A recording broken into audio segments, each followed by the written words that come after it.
title is about a paragraph, but the main title is Black on Black Violence. Those of you who've taken the time to look at those works know that this brother is a scholar of the first rank. And usually we only talk to scholars of the second rank. Scholars of the second rank are very smart people who go to school and they're able to put everything that they learn in the class into their head like it's a garbage can, and they're able to spit it back out, write papers, and do research. But the thing that distinguishes Professor Wilson from these scholars of the second rank is that this brother is able to take information, take it into his brain, rework it, and come with original concepts that are of service and of use to the liberation of his people. In the book, The Developmental Psychology of the Black Child, Amos is one of the first African scholars to speak of the concept of genetic memory, to speak of the idea that our history is contained in our genes. He's also one of the first writers to point out the fact that the African child, the black child, is superior at birth, and that the task for us is not to do what the second-rate scholars say, which is to overcome our cultural deprivation, overcome a deficit, but the task is to secure the advantage that we have. In other words, your child is born superior. This is documented by research, and it can be shown with various measurements how the black child is born superior. And your task as a parent is to help your child to maintain that advantage. Amos is one of the first scholars to challenge many of the traditional views that are held with respect to why there is black on black violence. And I don't want to fight his lecture today. I don't want to get into the things that he's going to cover. But I want you to think of his lecture while he's talking. You take notes and to try to apply some of the solutions that he has come to with respect to us collectively ending black on black violence. Okay, I didn't see you, Amos. That's why I didn't know where you were. I was kind of stalling. Okay, he's over to my right. Okay. Brothers and sisters, can you bring your hands together and let's give a good greeting to our speaker, Professor Amos Wilson.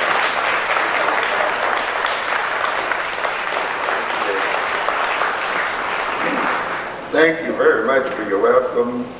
Thanks to SAAMR for the invitation.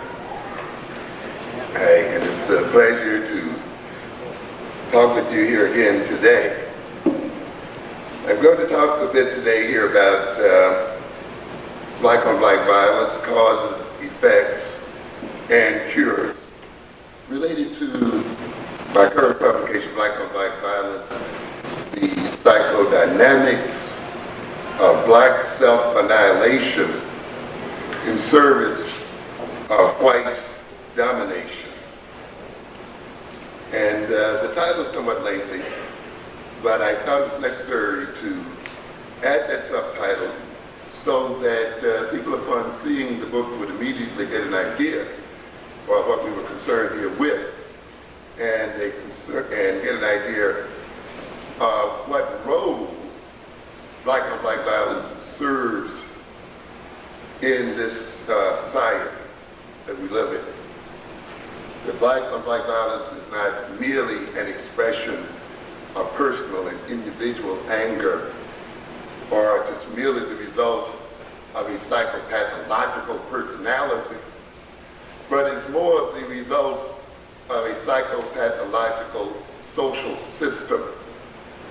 I wanted to impress upon people that black on black violence serves a social function, that in effect it becomes a necessary part of the functioning American system.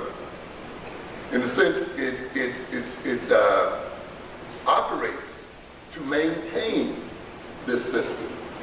In fact, if I had a book here, I'd read a quotation I took from Isaiah, I think it's 53, something like that, where he talks about the scapegoat here. Of course, people read that to imply that he's talking about Jesus, which is no problem because in a sense, Jesus is a supreme scapegoat as well, you see. He talks about the fact that this man who appeared to be afflicted of God and smitten of God, the man from whom we hid our face, whom we spurned, but upon whom we depended to maintain our own holiness. And it is our sins that he, takes upon himself. In other words, the sins of this country, the sins of this society are placed upon black people, and in particular the black male. And that black male is then used as a scapegoat and a vehicle for the sins of the society itself, and consequently helps to maintain particularly the white American society. And I want us to keep that in mind, or otherwise we'll fall into a trap of blaming the victim and ignoring the source of the problems. This is a complicated subject, at least it would take some time, so obviously I cannot go into great detail about it.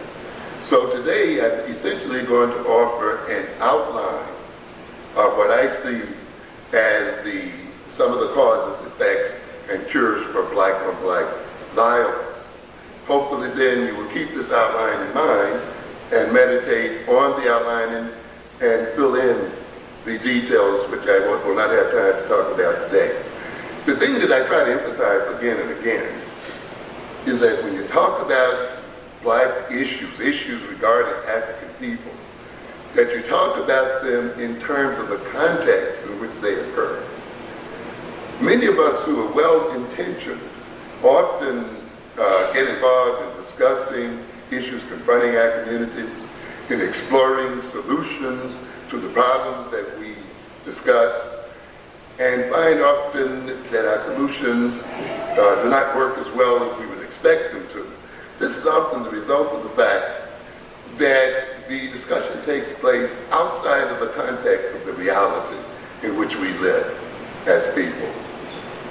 We'll discuss black male and female relations as if it's purely a matter of the personalities of black males and black females. As if these personalities themselves are not personality representations of a social system. As if the fights or whatever struggles they may carry out are not at some level representative of a social structure. And therefore it requires that we are to understand the dynamics of black male-female relations. We must understand how the social system in which these conflicts takes place contributes to those conflicts. The same thing occurs when we deal with the issue of the education of African children. We'll often then get caught up in technique, reading technique or things of this nature as solutions to the educational problems of our children. When we fail to ignore, when we don't look at the social context, we will see then, despite the fact of all of the techniques we may project, we still have educational problems. The same thing then must be looked at when we talk about black-on-black violence, or so-called criminality. It becomes dangerous not to look at the context of that so-called criminality of violence. We must recognize that crime or violence and violent expression, these are social products. People don't rob for the same thing in different cultures. They're not motivated to achieve the same thing in different cultures.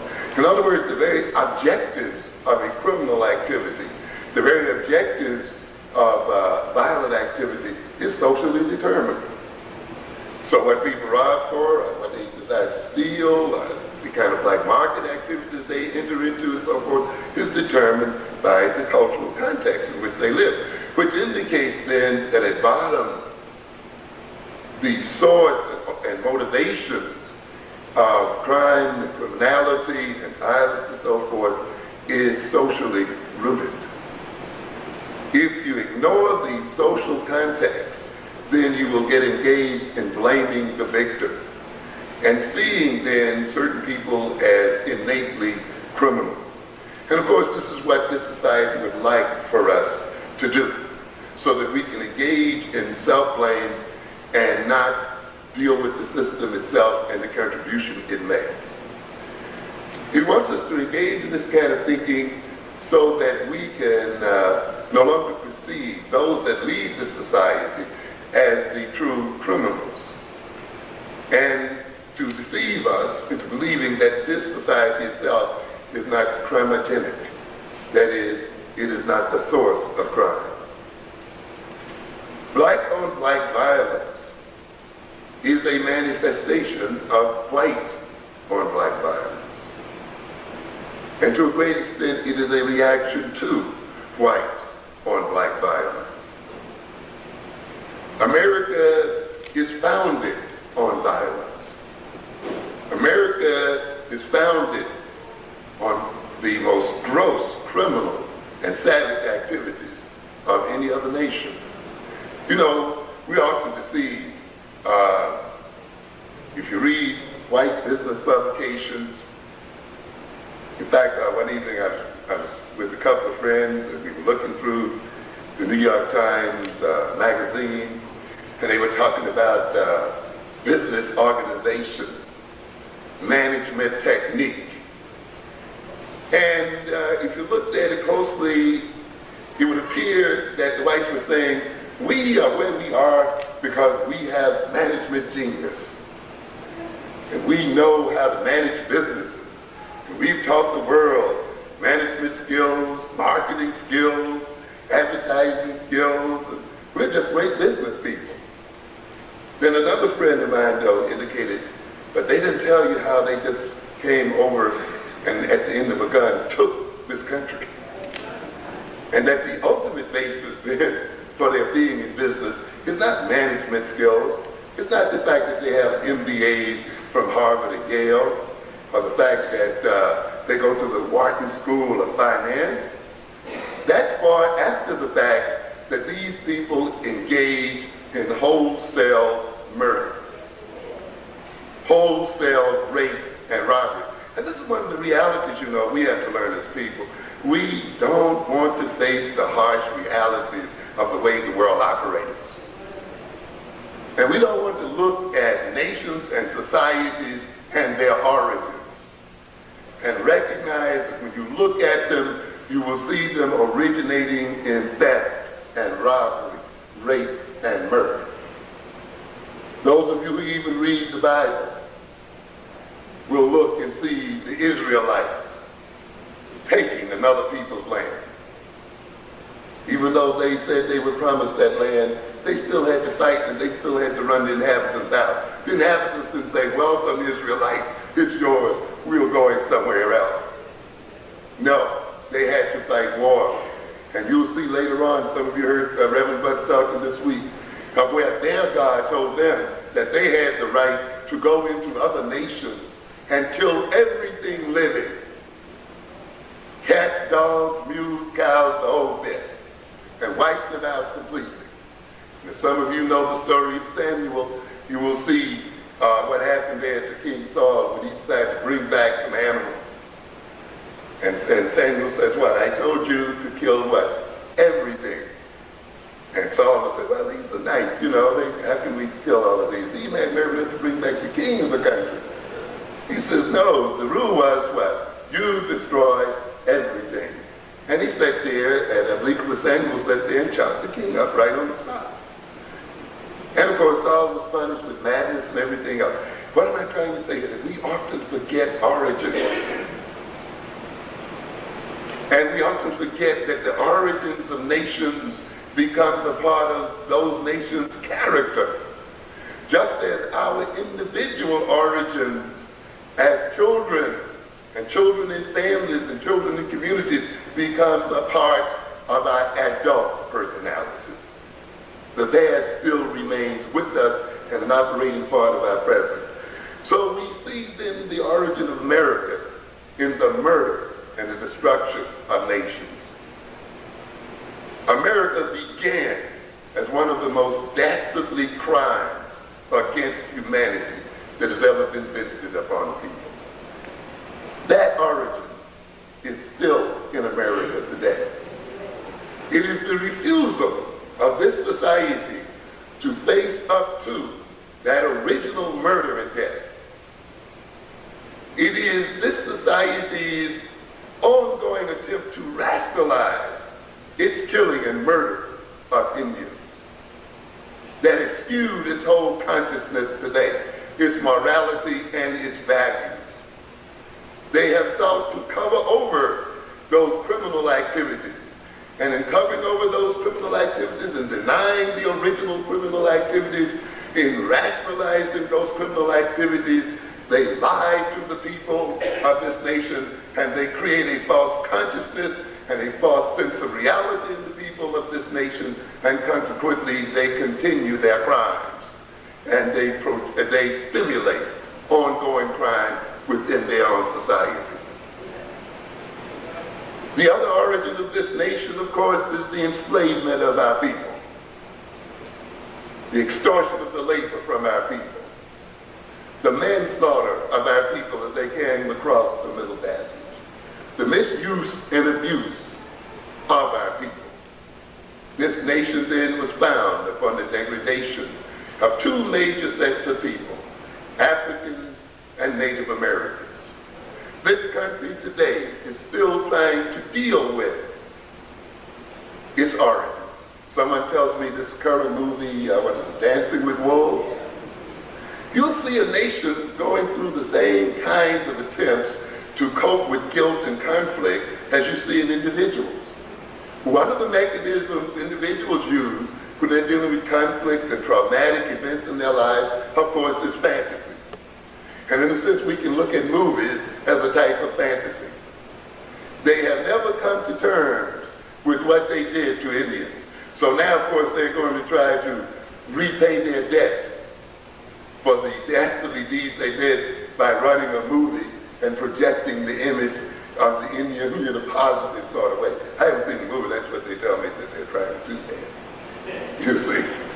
But fantasizing and getting engaged. So now, instead of movies where the cowboys and the other people just go right out and slaughter them,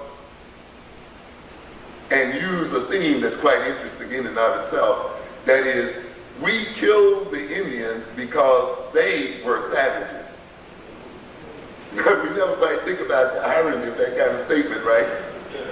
In other words, we savaged them because they were savages. We killed them because they were savages. And many of us sat in movies and took that philosophy in. So the people who were doing the killing and the murdering of a whole nation were doing it for the good. And so we get the phrase, the only good Indian is a what? A dead Indian.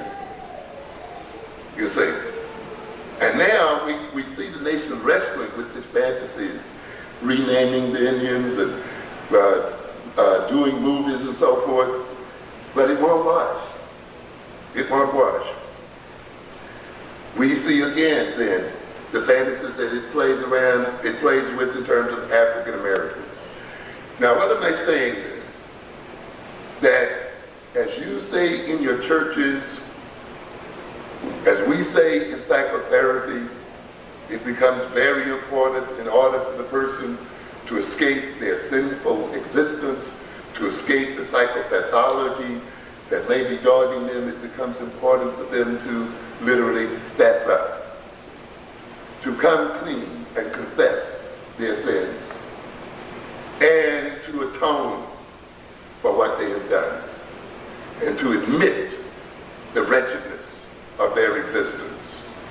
However, as long as the sinner, as long as the neurotic continues to deny, continues to distort, continues to rationalize, they, in a sense, then continue to cause abuse and trouble.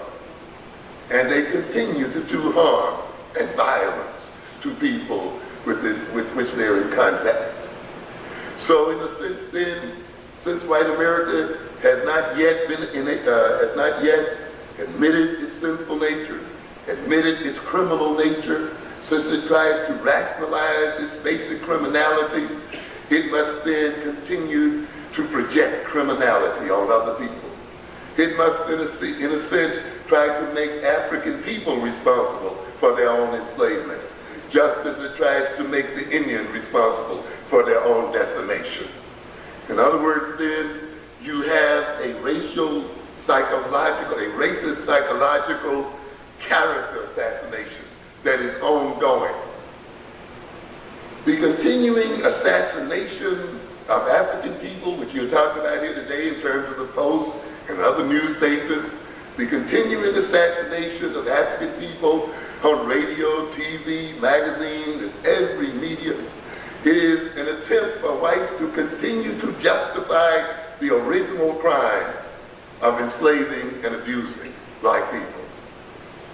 And consequently then, as long as they can assassinate the characters of our people, as long as they can project that we are innately criminal, that we are innately inferior, they can feel justified in terms of what they have done to us and what they are doing to us and what they will do to us as a people.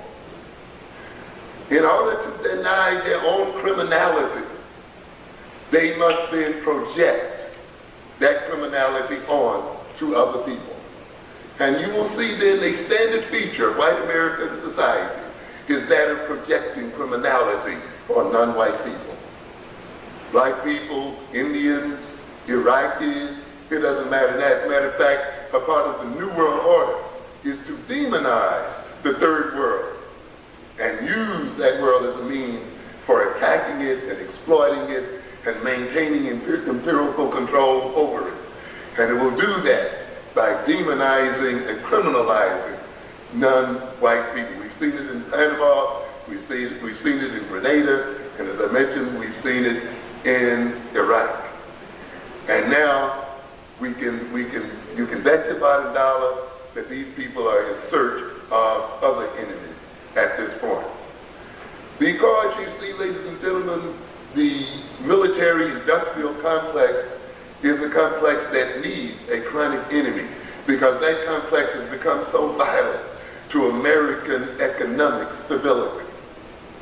And so consequently, the nation literally has to stay in a permanent war mode if it's not to undergo drastic reorganization of its social and political system. Consequently, then, it is literally forced to demonize other people and to criminalize other people as a basis for maintaining its own economic social system. And this is what we're talking about then when we talk about a scapegoat psychology. Some people were baffled when Bush, in the matter of a month or two, could turn Hussein from a friend into a devil. But when you understand what we call real politics, there's nothing baffling about it at all. Because the one constant that goes on in foreign policy is that of self-interest. And that's the only thing you're concerned with. If it maintains your self-interest, at one moment to say a person is your best friend, then you say that they're your best friend. If it maintains your self-interest to the very next moment to say that they're your bitterest enemy, then you say that they're your bitterest enemy, you see. And this is the kind of game. In fact, the phrase is that nations do not have permanent friends, they only have permanent interests. And consequently, when nations try to maintain their so-called internal coherence, they will make or break outsiders as a means of doing so.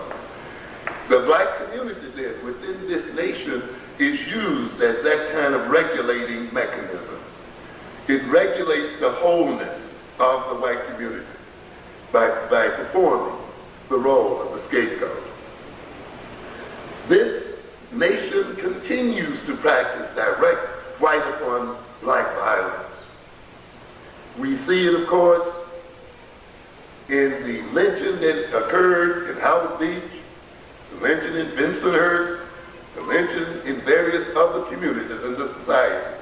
So even though we talk about lynching as something that occurred in the 1920s, 30s, 40s, 50s, we can see that lynchings are still a part of the American landscape this very day. We see, of course, direct assault on the black community through police brutality. In New York City and environs, I think we can list well over 300 or more cases or approaching 400 cases or more of police brutality against members of the black community. Of course, we're familiar with the King case out there in California, with cases that occur here and now. That means, ladies and gentlemen, through its police force, the white American society is directly assaulting the black community. And these are the cases we hear about. We must multiply these cases we hear about many-fold to get some idea of the continuing violence being practiced against the black community.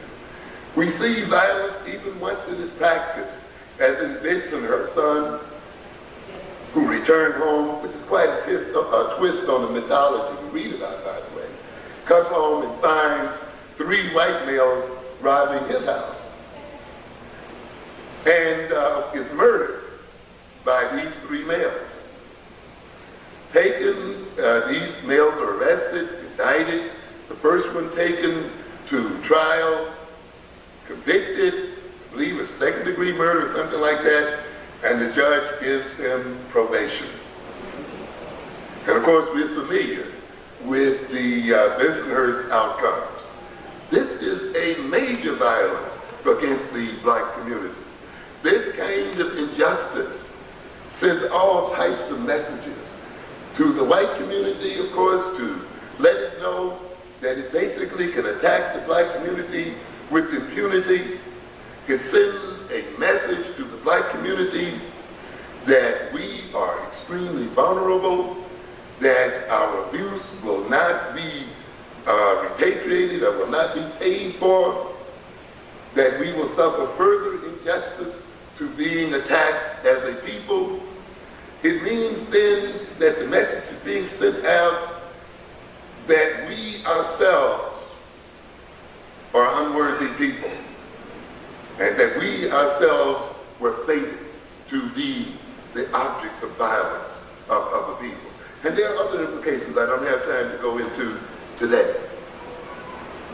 So the thing that I want to impress upon you then is the fact that this is a violent society. When you compare this society to other societies in terms of the number of people in jail, its murder rates, assault rates, whether you're talking about blacks or whites, you will see that it is a number 1 in terms of violence.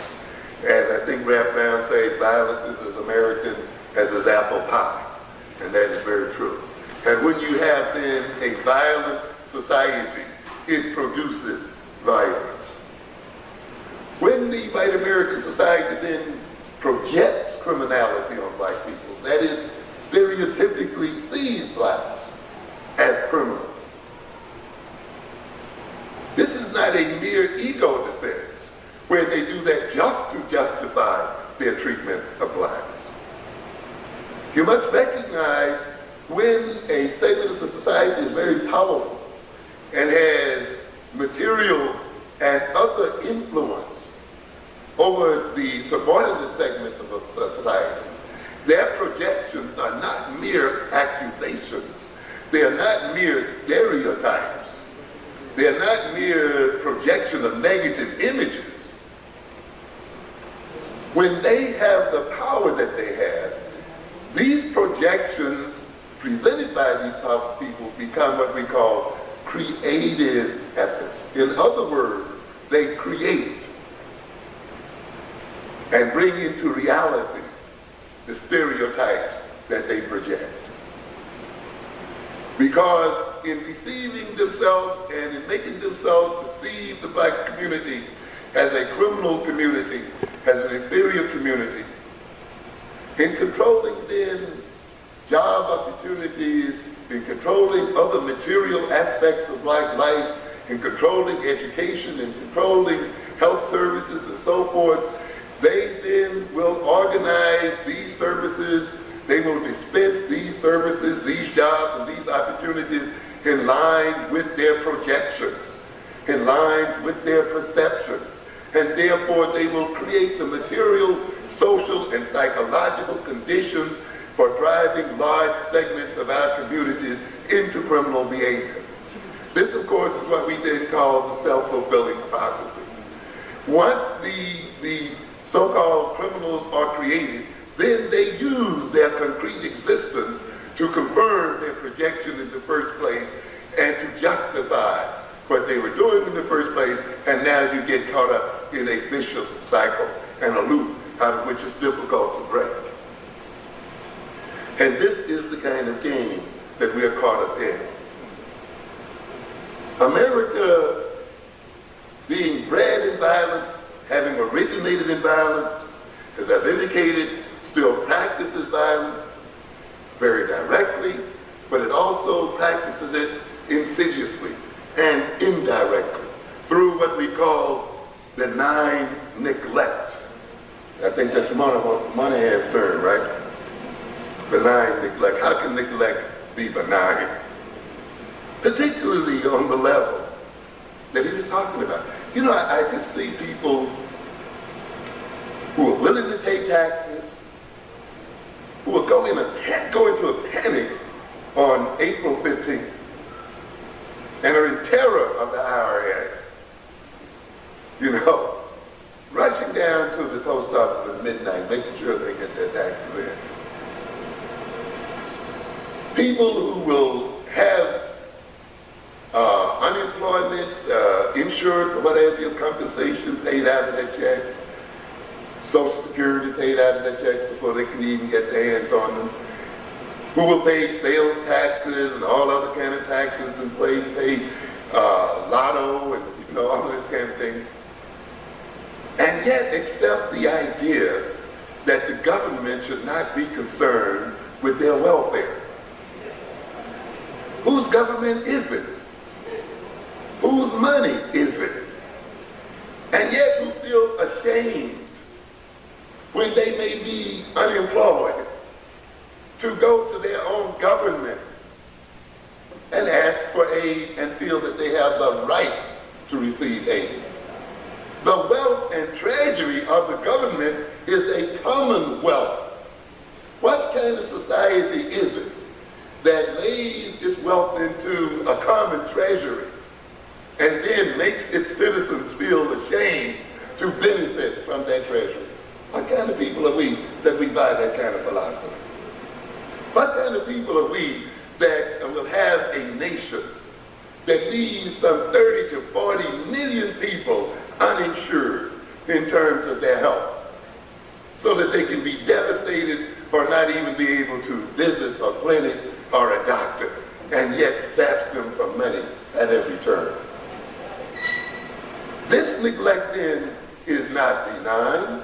Mothers who cannot go to child health clinics, or mothers who go through a whole of the pregnancy often without visiting the doctor at all, or mothers then who produce low birth weight children, low weight for date children, children who suffer various sorts of problems, children whose intellectual and social potentials are distorted and impaired, and whose learning capacities are impaired, and therefore become a social burden to the nation and, more importantly, to a people themselves.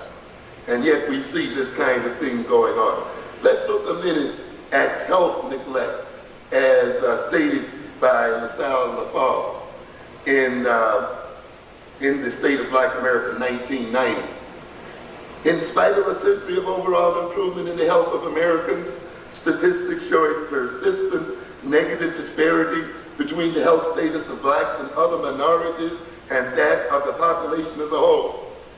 The alarming decline in black life expectancy, what are we talking about here? Black life expectancy is getting shorter at birth. Over the last several years, emphasizes the fact that life expectancy at birth for the nation's black populations stands now at a level achieved by whites over 30 years ago. What are we saying here? That our life expectancy is at the point where whites were 30 years ago. So what kind of progress are we talking about? And it's going backwards, not forward. This is the result of so-called benign neglect. What are we saying then, ladies and gentlemen? That people are being killed and murdered and abused in terms of neglect. You see, original violence, which was direct against the Indians and direct against the Africans, we would have some people say, well, you know, that was back then, you know, it has nothing to do with it now. That's not true. What happens in the evolution of persons who've experienced traumatic events early in their lives is they go through what we call a repetition compulsion. They continue to create violence, but it's a violence often that's covered over by other things. But when you look deeply into their personality and their behavior, you will see that violence is still a part of their life. It may be hidden, but it's still there. Now, what has happened in this modern American society is that it continues to visit death upon its original victims, but it has sort of distanced itself from that death. Sort of like those pilots who flew over Iraq and dropped bombs on the population and destroyed the populations of those people over there, and yet could get away with it because they weren't there to see it directly, and therefore are made to think of themselves as less violent than other people. Yet there is no nation. This is the most violent, murderous nation upon this earth today, and yet it dares project itself as a moral paragon among nations. It is a nation that talks about how it does not want third world nations and to have atomic weapons and other weapons because they're irresponsible. And yet it is the only nation that has dropped 2 bombs upon other people. And it has used the most advanced weapons against other people. But of greater importance is the murder that occurs somewhat silently, or that is hidden behind political and ideological rationales, but that is occurring just the same. To quote Lethal again, it is an irrefutable fact that people of the lowest socioeconomic status have higher death rates.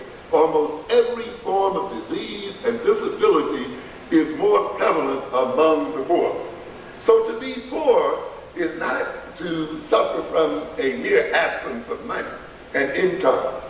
It is to suffer from a shortened life chance. It is to expose one's health to vulnerability, and ultimately it is to put oneself in harm's way. He goes on to say, the task force on black minority health revealed that there were 60,000 more minority deaths per year based upon an expectation of equal death rate for blacks and whites. What are we saying here? 60,000 black people dying per year who really don't need to die if you had true equality and a responsible healthcare system in America. So the benign neglect of money harm and others does not have a benign effect on the black community. It represents death and degradation for that community. And it means again then that the criminal and murderous origins of America are still expressing themselves every day in the lives of our people. And this is the thing that we have to concern ourselves with. We have seen under the Reagan administration a tremendous transfer of wealth from the poor to the rich. And a lot of us talk about equality in this country, but we often don't recognize what equality would require. Many of us are not prepared for the kind of struggle that gaining so-called true equality will require in this country. Those of you who cry for equality in America, not revolution, do not recognize you are still making a revolutionary cry. To move blacks into equality with whites would be a revolution, in this country. It requires a tremendous reorganization of the society, ladies and gentlemen. A tremendous transfer of wealth and power from the white community to the black community. Some of us talk very easily about reparations.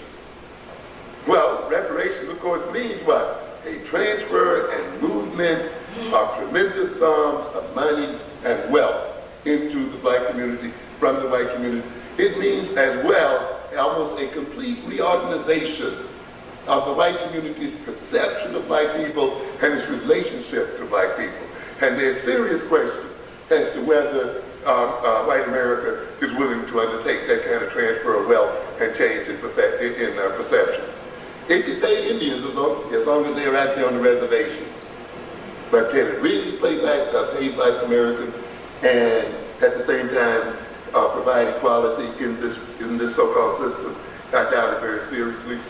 In fact, if we look at the Reagan years, we'll see a situation where the top 1% of the society had an income increase of 85% before taxes. And at the same time, got something like a 23% reduction in its tax rates. And we see the lower 20% in the society losing income at a rate of 12% and its tax rate going up from 3 to 5%. What does that mean then? A tremendous transfer of wealth from the poorest segments of the society to the richest segments of the society.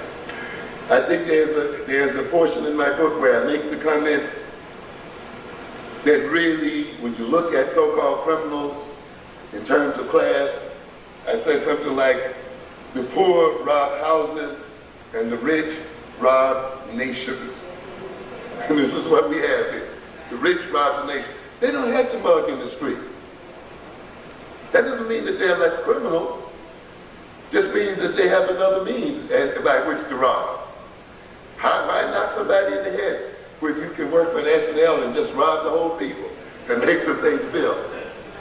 And we call them white collar crimes, as if they're not robbing you just the same. Marion Wright Edelman talks about this neglect in the State of Black America in 1989. Despite significant progress in reducing the U.S. infant mortality rate, the rate for blacks remains twice as high as that for whites.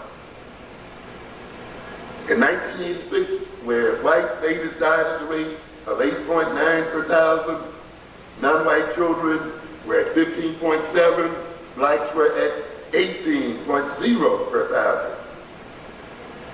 This is murder, ladies and gentlemen. In 1990, there were 16 times as many measles cases as in 1983. You're hearing about the measles epidemic that is beginning to recur in the society. This is the result of benign neglect. And the kind of measles now that is coming back seems to be more vicious than the original form and is occurring at an earlier point in these children's lives. I think now, Dr. McIntosh could probably clarify this, the measles attacks are occurring before age 5, early in the life of these children. The immunization initiative is but 20% less than the levels recommended. This is death and damnation. America's child poverty rates have been growing and are levels well above any year in the 1970s. The recession years of the 1970s and 80s saw an average of 750,000 poor children a year. The budget offers no steps to deal with the recession or to reduce the poverty. So what do we have in here again? Death. Let's look quickly at what I call educational neglect. Again, quoting from Marion Wright Edelman in 1989, The State of Black America, put out by the Urban League. The education president, she says, proposes to abandon much of the federal government role supporting school improvement. And you saw the other day, he ballyhooed a much heralded educational platform. No additional monies or anything at all involved here. He will still dump the cost of the educational burden on the cities and the states. Despite Head Start's proven effectiveness, the progress has never been funded at levels which would allow it to meet the needs of all eligible children. Hundreds of thousands of children are on Head Start's waiting list. What are we talking about here? We're talking about early childhood education. I'm currently completing a book on the education of the African American child. I'm dealing at this point with early childhood education, its long-term effects. When we look over the effectiveness of early childhood programs, we note that these programs not only improve the academic capacities of these children, and not only increases their IQ, their intelligence, and their social relations capacities and so forth. They have the long-term benefits of course, having those students who've undergone this education as a whole to drop out of school at a lower rate than children who have not gone to these programs, to graduate obviously at a higher rate, to gain gainful employment at a higher rate. Fewer of them will be engaged in juvenile delinquency or ultimately grow up to commit crime. Fewer of them will be on the welfare rolls. Fewer of them will really be involved in any kind of criminal activity and so forth. In other words, we find that investment in early childhood programs pays off both academically and socially, and pays off in terms of pro-social behavior on the parts of those people who attend those programs. Yet this government has chosen not to fund or to drastically underfund those early childhood programs. Over 86% of American children from all income groups are educated in the public school system, yet the public schools are failing to educate. Poor teens are 4 times as likely to have poor basic skills as are teens with family incomes above poverty. Yet we have a nation that does not make a national policy of seeing to it that none of its families fall below the poverty line. A negative income tax or other kinds of policies could be used so that we could ensure that no family in the society falls below the poverty level. Yet, believing in laissez-faire capitalism and Reaganite conservatism, we permitted then the leaders of this nation to project a careless attitude toward the population and therefore abuse our people and create criminality in our people in the name of so-called the market economy. Among teens living in poverty, more than 6 out of 10 black teens fall in the lowest quintile of the skills group, that is the lowest 20%. Youth who by age 18 have had the weakest reading and math skills are 8 times more likely to have children out of wedlock. So when we talk about it, these children we undereducate, these children we miseducate, these children whose early education is not invested in are also those people who will grow up to have the most children themselves. As a matter of fact, they are the group that's essentially keeping the race alive. Yes, because us middle classes don't have many children if we haven't any at all. We don't really reproduce hardly our own class.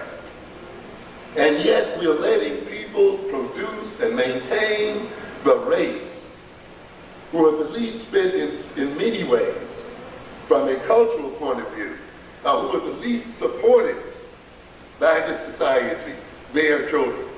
This is a violence against the black community, and it is a condition for creating violence in the black community. So we say they are 8 times more likely to have children out of wedlock. They are 9 times more likely to drop out of school before graduation. 5 times more likely to be both out of work and out of school. And let me say something about this out of work situation. Many people often think that when people are unemployed, they think of the person themselves as being unemployed. Well, he didn't get the job.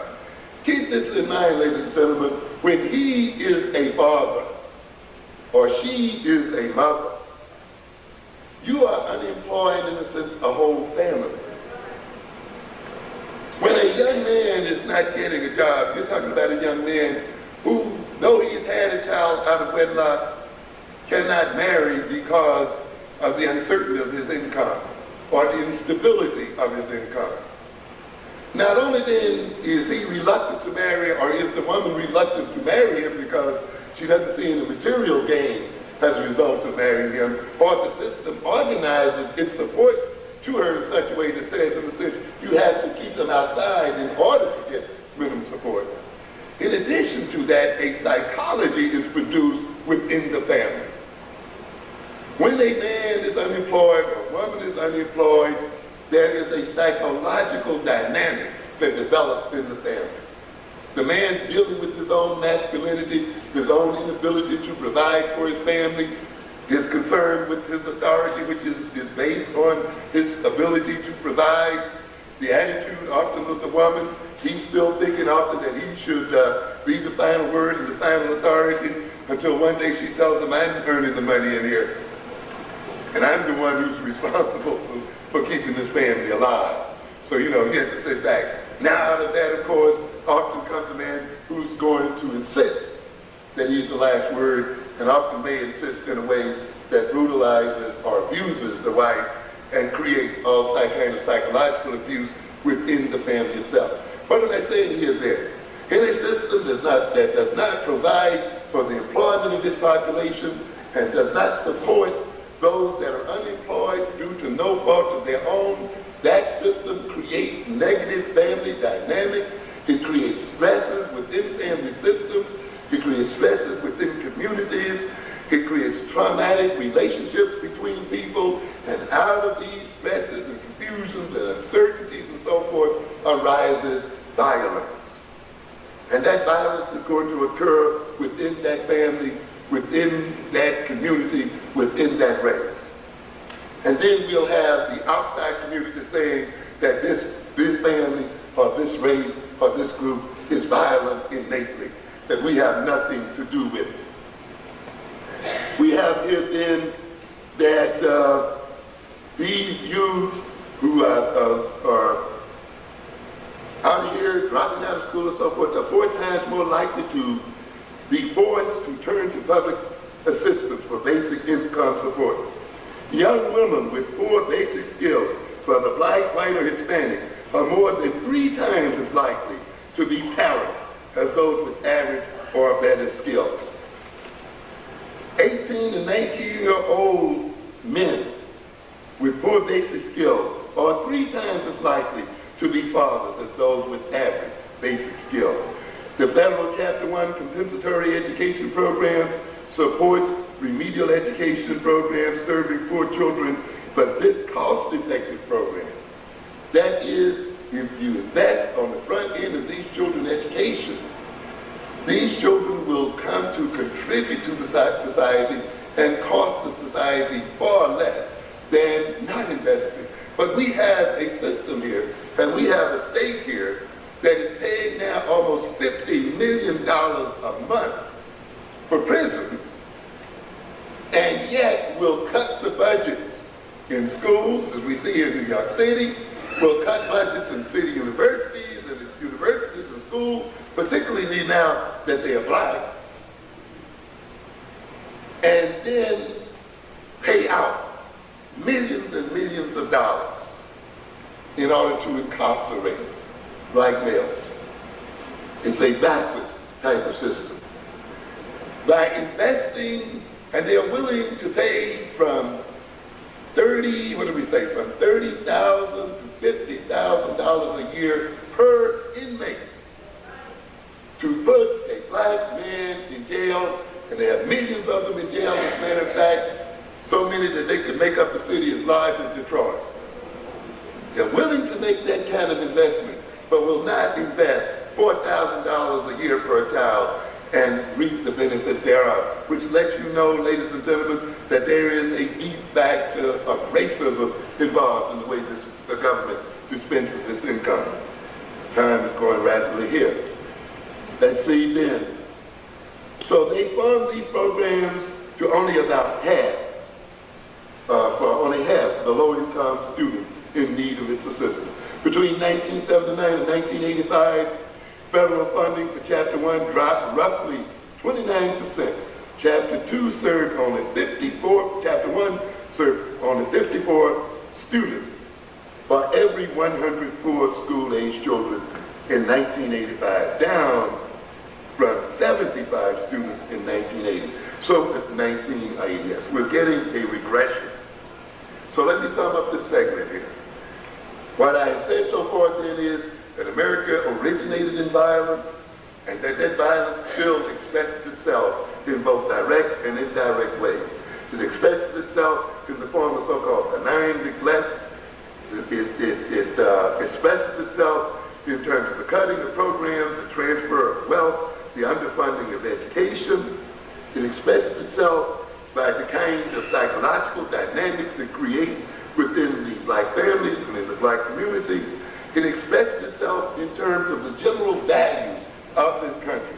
We don't have time, of course, to talk about the nature of this so-called market society, which projects personal gain, selfish gain, above the common good. Reagan, of course, projected this kind of philosophy perfectly, and the 80s was the decade of the me generation.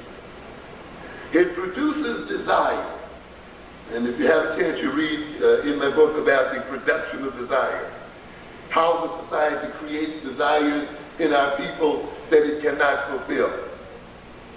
Makes them think that they're nothing if they don't have an 8-ball jacket, or they're nothing if they don't have a certain type of sneaker. They're nothing if they don't drink Pepsi, or this or that, and yet robs them of the capacity to purchase the very things it says is so important through their self-esteem and their sense of self-worth. This is a trick, and this trick creates violence. It is a nation that depends upon the insult to black people's personalities. How many of you seen Mother's, what is it, Mother Love? This new show or something?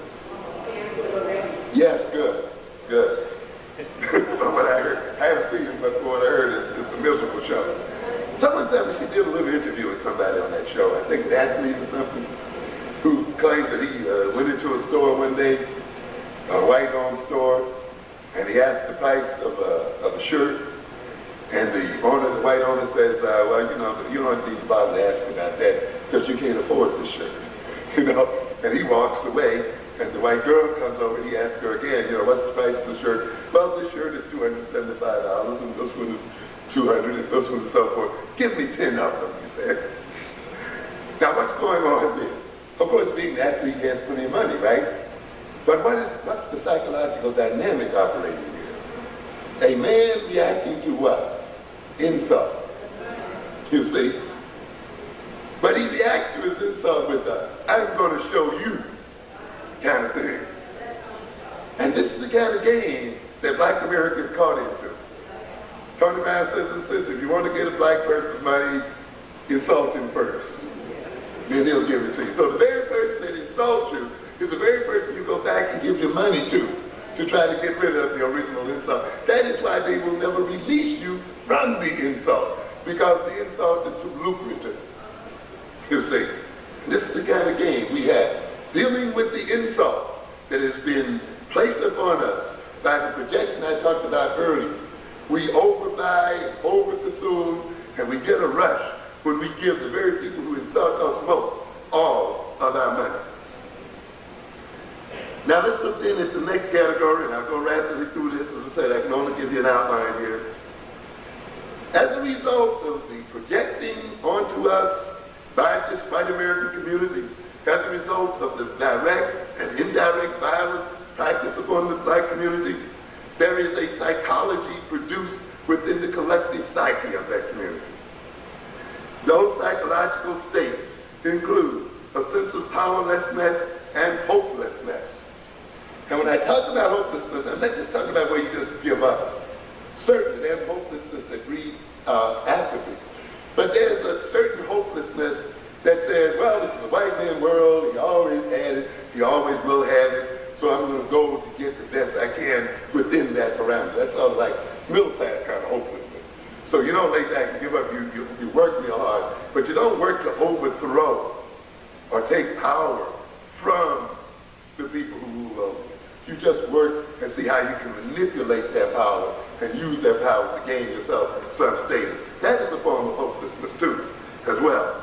In this psychology is also that of the internalization of racist attitudes and self-negation. We often talk about then how we look at our own selves through the eyes of the white community and judge ourselves through the eyes of the white community. When we do so, then it means that we have internalized white racism and the white racist attitudes toward ourselves. It leaves us then with a sense of frustration, a sense of insatiable and unrealistic desires. We can never get what we ultimately want. We'll never ultimately fulfill. Even those of us who made it high into the social hierarchy of this system still feel that there is something missing. We feel a frustration that leads to anger and apathy and gets us engaged in fantasy. We are dealing here then with the displacement of aggression, which is one of the major roots of criminality and abuse, where we act out, not against those who abuse us, but against victims like ourselves. And if we are not acting out against our fellow victims, we act in against ourselves, in the form of poor health habits, in the form of drug addictions and other kinds of addictions, which are slow forms of suicide or indirect suicidal acts themselves. We're left in with the general state of what we might call self-destructive behavior, which can occur on many different levels and in many different forms. There's a psychology of what we call the imitation of the aggressor. We hear people say, well, I don't want my children to be any different from their children. I want us to have, the same thing. Do you really realize what you're saying? You really want your children to be just like little white children? You really want your children to be like the children of enslavers, children who are still benefiting from the death and damnation and the enslavement and the degradation of our people? These are the children and these are the people whom you want your children to be just like?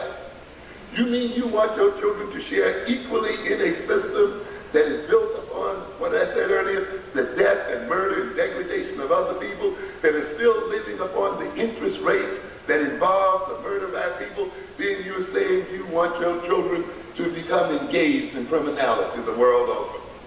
So we have to change. The issue then is not one of not getting an equal chance in the system. The issue is that the system itself needs to be destroyed and reorganized.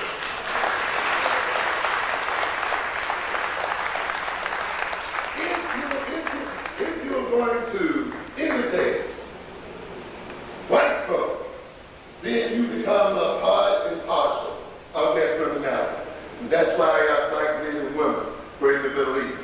That's why our black men and women in Grenada. That's why our black men and women were in Panama. That's why they'll be in Africa or anywhere else they decide to land in our black men and women. And one day, ladies and gentlemen,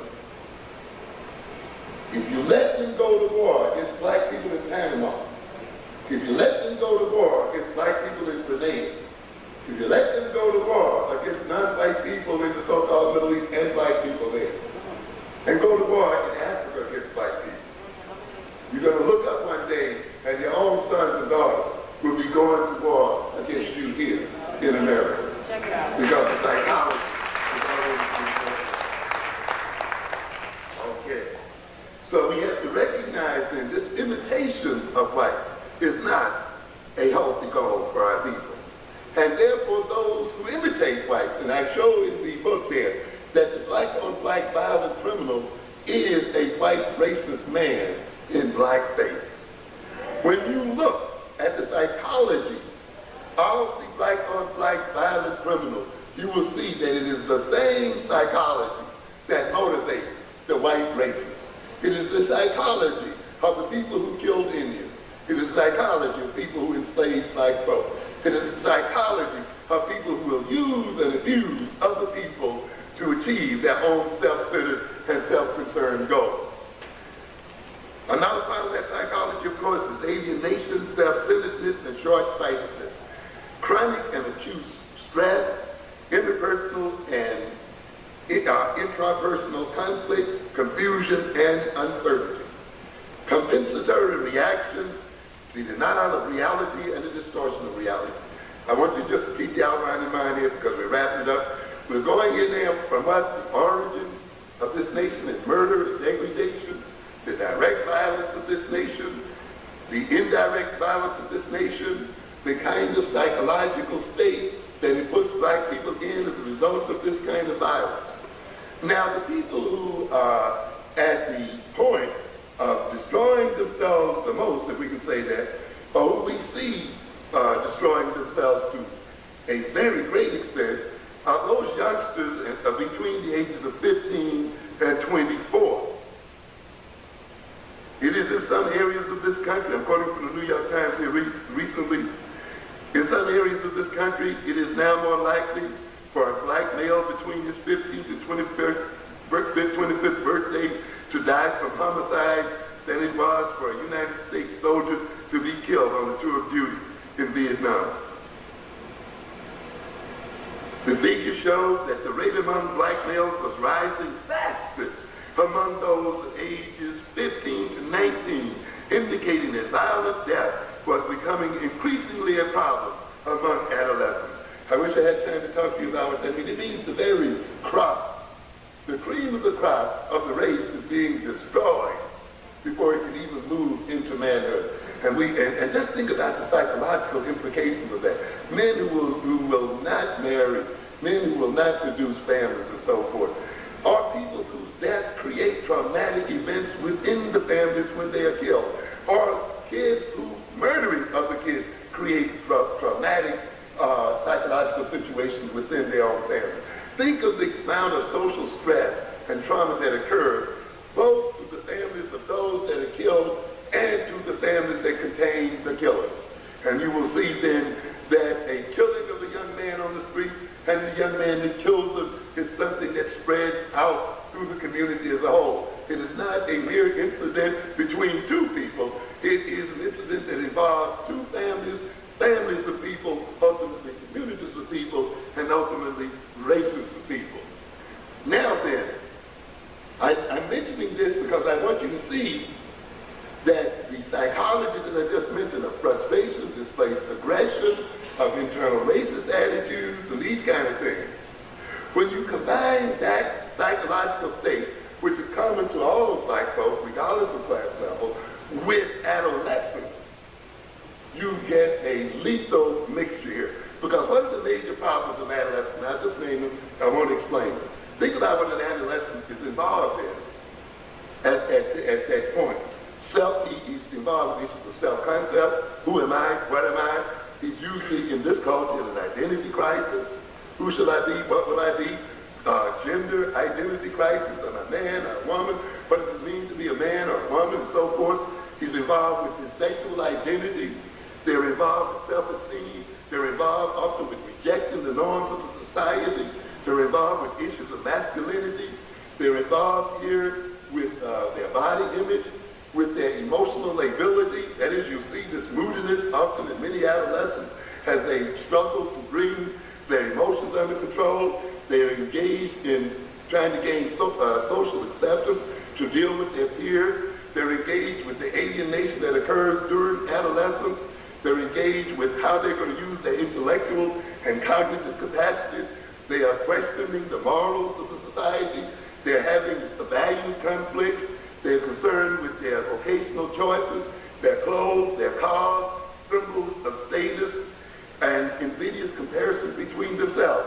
So what are we saying here? We got the regular adolescent concerns, which are in and of themselves stressful enough and confusing enough, now conjoining with the standard psychological state that occurs as a result of white-on-black violence. And you can begin to see why it's going to move these kids toward the behavior that we've just described.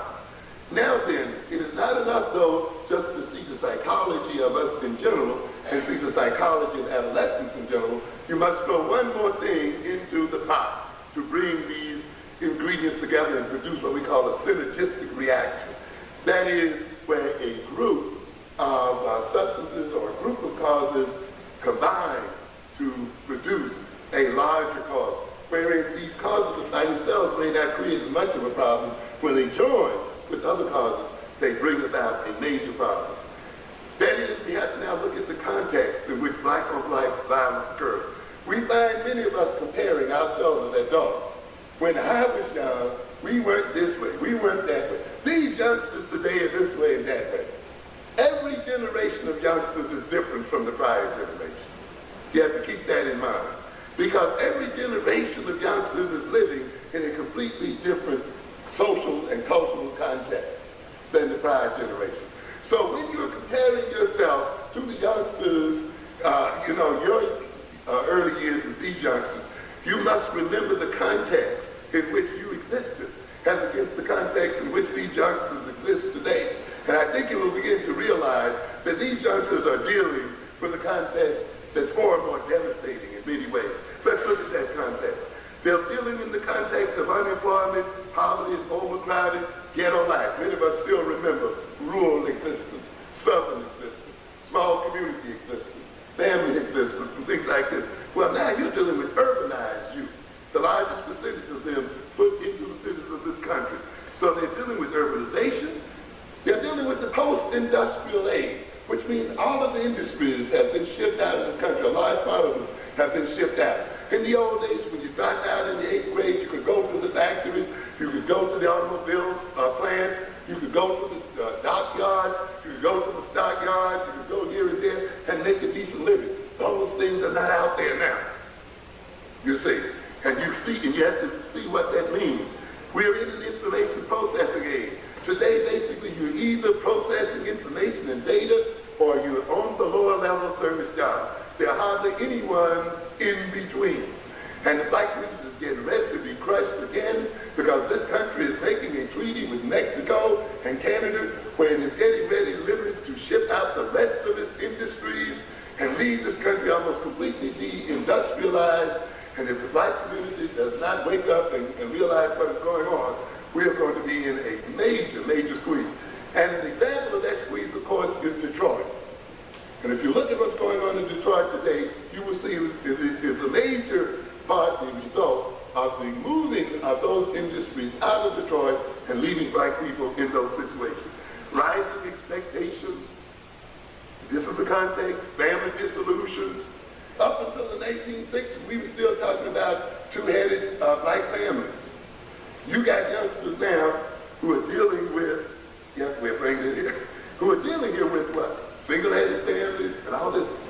The larger percentage of them as teenagers didn't have to deal with this kind of family situation. Others, look at the other context here. Television and mass marketing, where the television directly focuses on adolescents. Conservative politics, mood today. Demographic changes. Social, political disorganization. We're still talking about context here. The absence of dysfunctional social institutions. On top of that, the availability of weapons. Look at your years and see how available the weapons were compared to their availability today. The availability of drugs. Oh yeah, you had problems drinking beer and liquor. Well, look at the problem today with the kinds of drugs they have today. And the lack of an economic niche. We as a black community has permitted every other community to gain some kind of economic niche. And we ourselves have not gained one. We'll see Pakistanis or whoever at the newsstand, and the Koreans in the fruit stores, and the Arabs in the smoke shops, and the Italians in the pizza shops, or whatever. Each group got something, got a niche in the economic system. But this black community is one of consumers.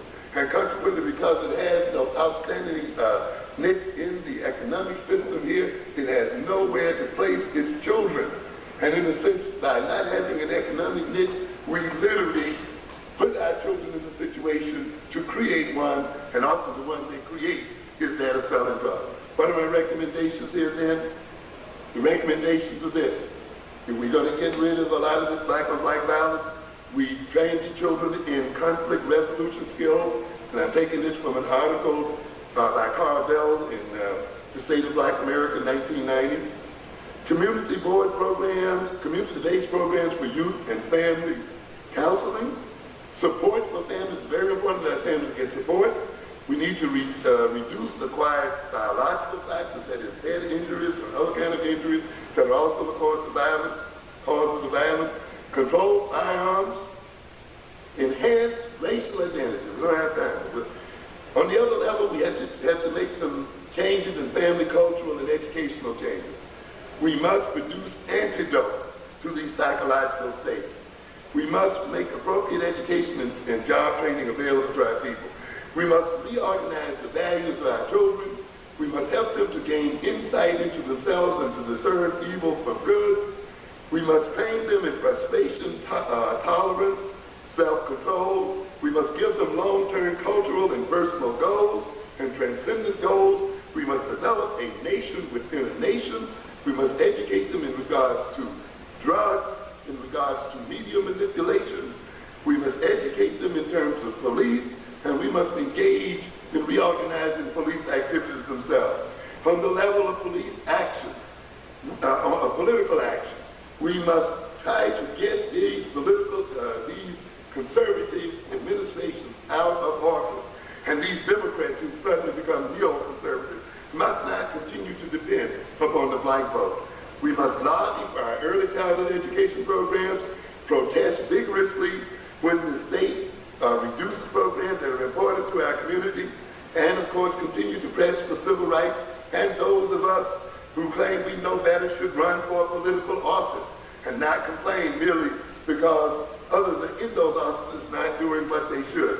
In terms of economic action, we must economically reorganize the black community. We must boycott these businesses and run them out of the community and make them for ourselves. I must say this, we don't have to justify the removal of Koreans out of these communities based on any knocking down of women and mistreating of children. As I told you before, we don't owe the Koreans anything. Our black men gave their lives to Koreans. Our tax money went to Korea to build this economy and so forth. We don't owe them a damn thing. And we don't have to feel guilty for saying at this point, during deindustrialization, when there are no more industry jobs and dockyard jobs and other jobs, that we can no longer afford to give our money to other people. At this point, we must use that money for our children. This community is not using its money perpetrating a violence against its children. So we have to keep this in mind. We have to change this up. We must control our community internally. We must build a national economic system. I saw some people over there in Africa with a big international conference on economics. And that's good, Reverend Sullivan and all the rest of you. That's wonderful. But please, black leaders, demonstrate your capacity to organize blacks in America. So a typical black kind of game, they're going to solve the problems of the world and not deal with the ones at home. We must do that. We got to create appropriate economic institutions and appropriate economic coalitions with our people at home and abroad. And we must protest the U.S. initiatives which may hurt the community. There are other things here, but I wanted to give you that outline, hoping that if you look at it closely, you'll see in it a program for reforming the situation that we're in today as African men, women, and children. Thank you very much for your attention.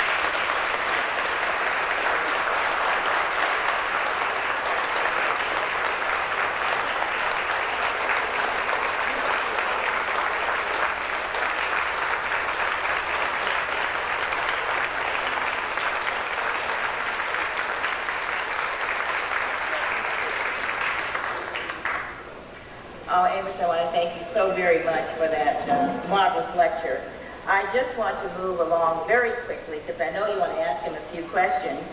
I want to encourage all of you that like what we're doing to support us by joining SAAMR, by becoming a member. You see Sister Almeida Coleman on my right. Also, we've got to be out of here by 4 o'clock, so we're going to do as much as we can so that we can be out by 4 o'clock. These are the orders of theater, and we must comply. I'm going to bring Brother McIntosh back to the microphone, and while he's coming, this is a copy of Professor Amos Wilson's book. They're sold out, but I urge you to get a copy from Liberation Bookstore. Where else can they get it? English? And all of the black bookstores. All of the black bookstores will have it. Street vendors, yes. Street vendors. So this is a copy of it, Black on Black Violence. I urge you to get a copy of it. Dr. McIntosh.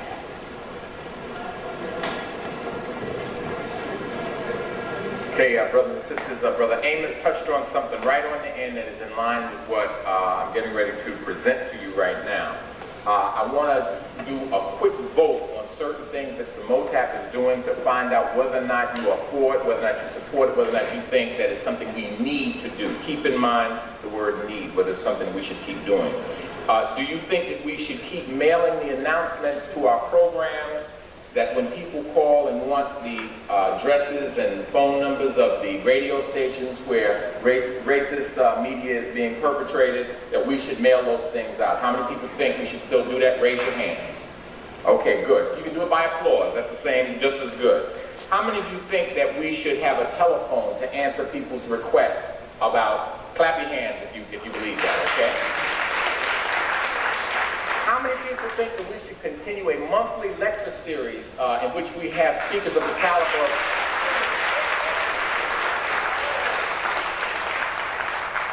How many people think that we should have a big sign out front like we have in front of every month? How many people think that we should put out a newsletter quarterly and keep that going out front? How many people think that we should invest our money to purchase products like the beautiful handbags, the beautiful t-shirts, sweatshirts, so on and so forth? Okay. How many people feel that the executive committee ought to invest a little money every now and then to rent a space to meet in between the meetings so that we can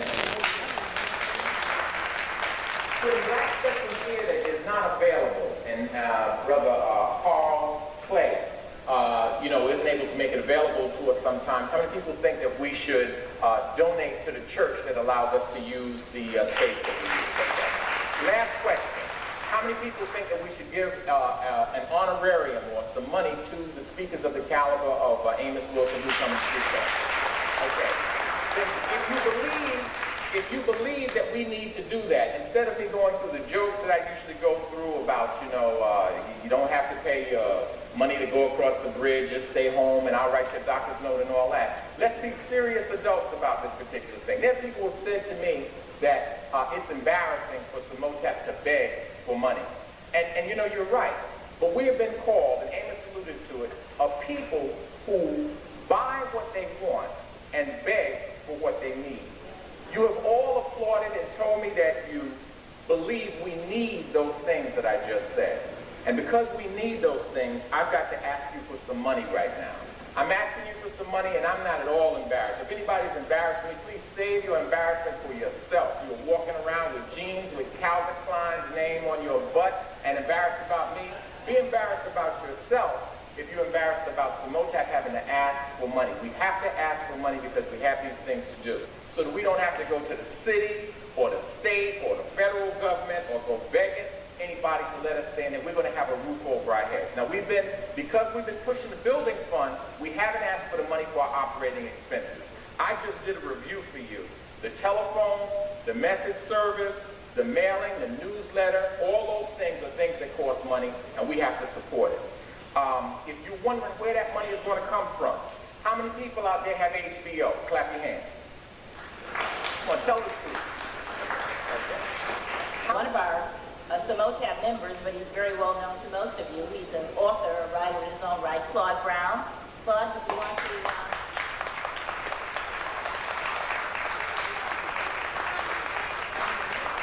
Of course, he's written far more books than Man-Child from the Promised Land, but I think we all remember him for that very marvelous book. He appeared to hear his brother, Amos Wilson. He said he wouldn't miss it for the world. Brothers and sisters, I'm going to bring Senator Amos Wilson back to the microphone very briefly. What time is it? Someone please give me the time. Okay. We're going to take 3 questions. We're going to ask that you come to the front of the auditorium and line up, just 3 of you, please, because we'd like to have the opportunity to ask questions. Yes, right here, right here. And I'll bring Amos back to the microphone as soon as he and Clyde gets here. Just want to remind you again to purchase the book, Black on Black Violence, The Psychodynamics of Black Self-Annihilation in Service of White Domination by Professor Amos Wilson. We're going to take our first question. Would you just state your name and your question? My name is Donald Greenwell, and I'd like to ask a quick two-part question. One is, with wise men like you, thank God, appearing on TV more and more to clarify the truth about what's really going on in the world, are you getting much opportunity to, first of all, be on TV? Is anybody working with you to get you on TV more, to clarify a lot of the falsehoods? And number two, as a result of the wonderful experience of getting this wisdom that the majority of our people don't get, I think it's very important that we all think in terms of leaving here and planning committees and having specific strategies to take advantage of this wonderful knowledge. And I'd like to know your general responses to how we can move toward implementing this information, which people like you are, providing. Thank you very much. We did this extended thing, and when we published our book, we released, of course, a press release, and the book was sent around to quite a number of people who talked to us on these issues. As a matter of fact, what I did was to include a summary of all of the chapters, because I know often your hosts don't have time to read what you sent them, and it's tough when you go on an interview about your book and the host hasn't even looked at the table of contents, let alone, and sometimes almost not at the title, and they come from left field. So we summarized chapters. I also sent a list of 15 questions, so that all the host would have to do is just look at the questions and focus very directly on issues having to do with black on black violence. So this was the package that we sent to the people who normally present us and the popular issues we have to the black community. We're still waiting to hear from those people. I guess what the Bible says, and I don't want to call myself a prophet, but refer to that chapter in the sense that a prophet is more honored outside than inside. So it seems as if I can get TV interviews, radio interviews, and stuff like that outside of New York much more rapidly than within New York City. The reasons, I really can't tell you. We've been trying to figure it out, but somehow it's difficult for us to figure out why. Perhaps sometimes I get a reputation of some kind of radical, the fact that I would call white folk criminals apparently upsets some people, and it's not quite what the world is ready to hear or put up with. And the fact that my major recommendation is that we have to end white power, break the arms of white power, and I make no bones about that. You are not going to get to the heaven that you desire as long as you leave power, inordinate power, in the hands of white folk. It ain't possible. Trying to get them to be nice and all that is not going to work. They can be nice to you one season, they can be the other way in the next season. I do kind of sort of go into seclusion to do the work of the book. However, I am becoming more and more public, as you see here today, and you'll be seeing more of me in the public. I will also, of course, I'm in the process too of getting a book so that the kind of stuff I was talking about here today can be offered over long periods of time. So I will be doing courses, practical workshops, some of them lasting as long as 10 weeks, so that we can train our leaders and train people who are very concerned with the practical approaches to the problem. So keep your eyes open. You will be seeing later on in the year flyers and other things that will be advertising our educational efforts. Yes, ma'am. I have a microphone. I'm sure I can be heard. No, they want to record it. Oh, I see. Good afternoon. I do want to thank you for that wonderful lecture. Thank you. Do you have any feelings about that Ujamaa Institute? Yes. Would you speak on that, please? I feel very good about it. I have no doubts about it. I think it's an institution that's late in coming. You have to understand that we don't have the time again to talk about this issue. But you must understand, and I know this is going to rouse some ladies, but that the black male is at the most intense front of the attack of white racism. And for good psychological reasons, ladies and gentlemen, whenever you have a conquering force, a conquering army, and an army that wishes to continue to exploit a conquered population, it is the males who are going to be most intensely oppressed. And that doesn't deny the oppression of females at all. In a sense, to oppress males is to oppress females as well, and to oppress children. However, because the male is seen as the most aggressive member of the species, the most likely, given the tradition that we have, to go to war against oppression and to be the warriors against oppression, they then will be the ones that the oppressor oppresses most. You will see them when you have a conquering army coming into a situation, they will often kill all of the young men, or kill the male boys, and of course kill the adult males, or take them and put them in concentration camps and other kinds of holding facilities, because they recognize the threat posed by males, particularly males then who may be aroused by nationalistic and other motives. So we see a situation here of the black male, and I want you to recognize another thing, and this too I have to leave unexplained due to the time. Literally the whole world and any number of groups that you may identify rests on the back of black males. What am I saying? In other words, the black male is on the bottom of the heap of all of these other groups.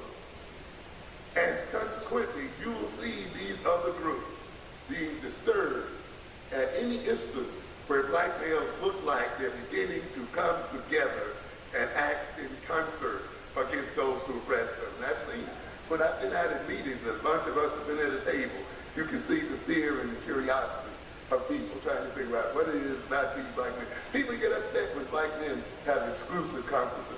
Everybody feels that they have a right to invade it and to see what's going on. You know, we're the only group that everybody feels like we don't have a right to privacy. And so, what are we saying here then? That the black male has received special negative attention from this system.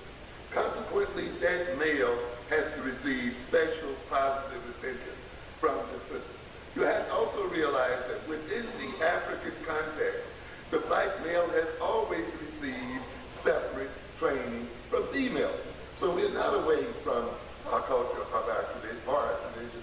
And that black male training for manhood within the African tradition was the best training for African women. It was not a training to oppress black women. It was a training to prepare those men to be husbands.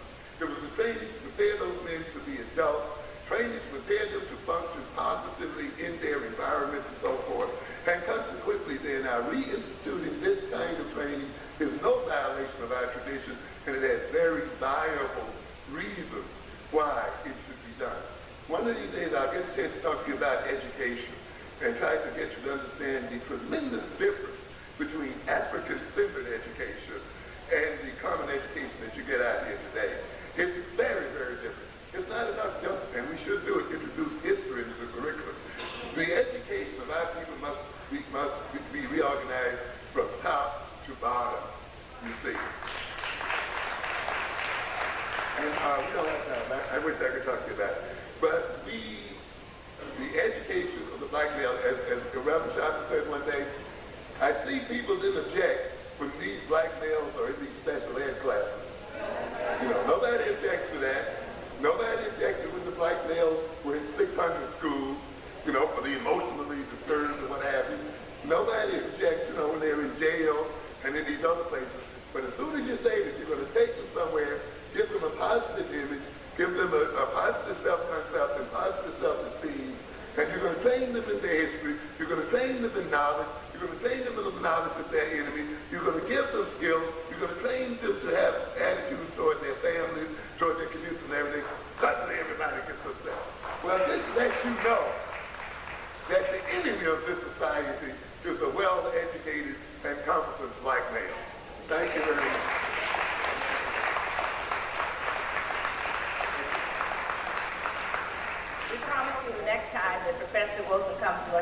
will be under our own roof, and we can stay as long as we like.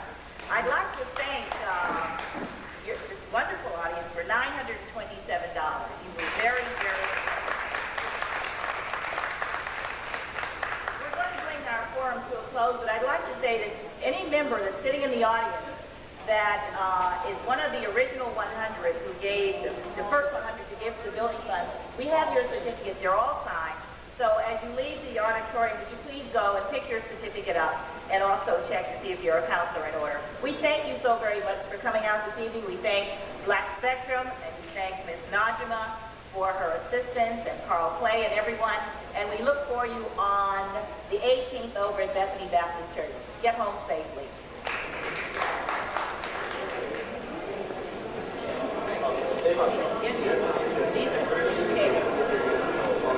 Your subscription forms are here.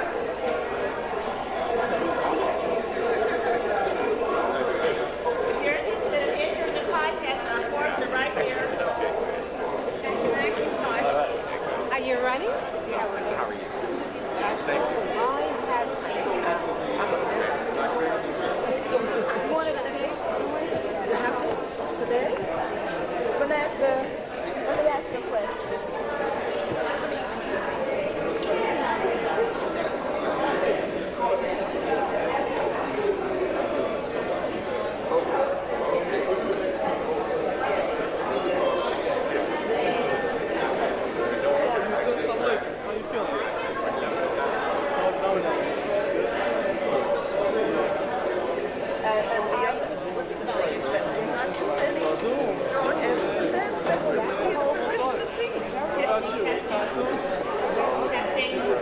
I would like to make an announcement that I should have made before.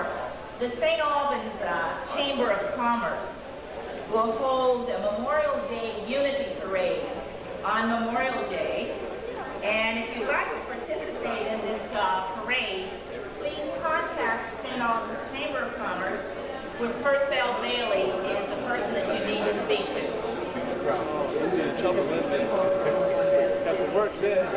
And if you'll go downstairs in the gymnasium, there's a wonderful flea market that's going on now, and they even have food if you're a little hungry. So visit the flea market.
haven't seen you in a while.